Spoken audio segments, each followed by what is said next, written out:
when you guys went to see Trump, you guys went on Air Force One, right? We did, yeah. And so what was that kind of like? It was pretty cool. I mean, especially since I'm Canadian. I don't know how many Canadians have been on there. Right? Oh, yeah. It's kind of cool. I don't know. But it was cool. I said before, I personally felt like the interior's like a little outdated. Right. Like I feel like they could get an interior designer in there and shit. It's big and shit. It's massive. But I feel like the interior designer maybe should be fired or something. Or does it look just more Does it look like just kind of boring? Like your dad's office kind of? Yeah. Yeah, your dad's office type vibes and shit. Fuck.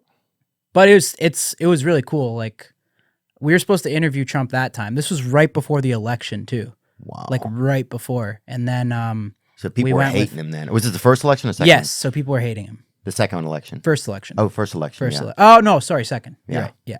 That's when people were really, really hating him. Yeah. Yeah. Exactly. So because at first he kind of represented this underdog type of thing, you know. Well, you think when he ran against Clinton, people didn't hate him as much? I think people hated him more the second time. Second time? But the media also always hated him. Right. You know? I think that somebody else would have done a little bit better in his position if they'd had a little, I don't know if he was the best speaker. But then also, I don't know why we need Who, Trump's not the best speaker? I mean, he's great, but I don't know if connects to people that well. I think he's a good human, speaker. I just think he has a little too much like baggage. Yeah, totally. For the average person, right? Like, yeah. But when he made it that far, I remember when he got elected, I was like, holy shit, dude. Any of us could be president. Crazy, right? Like fucking. I know no one thought he was going to win the first time. I was shocked. Oh, when he first came out in the beginning, I was like, I think he's going to win. So look, we went with Dana, and then we were supposed to interview him, right? So we thought we were going to interview him, and then the last second they came in, they're like, "Yo, we're not doing it," and we're like, "Fuck." They're like, "Yeah, like Trump wants you guys to come into his office though, and like he wants to meet you guys and shit." We're like, and they're like, "You could film it." So we're like, "All right." So we go in and like.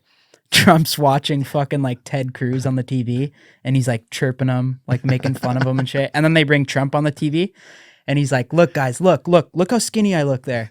Look how skinny I look." I was just like, no way. He's exactly like TV in real life. And then he's just like, "Oh, look at these handsome guys, like such handsome guys," like complimenting us and shit. It was pretty crazy. And then we went to his rally. And he pulled us up on stage for the fucking YMCA, the outro. Like, you know his getaway song? Yeah. He pulled us up on stage and we ripped the YMCA with Trump. And then he feed posted it on his Instagram. And we were fucking hyped, bro. Bro, he's never been to a YMCA in his life. I know. He loves it. He says it's the gay national anthem, right? Oh, yeah. But it's just crazy that he's never been. There's no way that dude's been to a YMCA. I know. But when he posted that on his Instagram, we were like, holy fuck, bro. Like, we're shocked. Yeah. Just like, what the fuck just happened? We're in another like Air Force One to YMCA with Trump to like, I can't believe this shit. Hope you enjoyed that video. And you can watch another. And you can watch this one. You can watch this one. Different options, different choices. Some guy just brings you one option, not this guy. Two options. Watch one. This one or this one.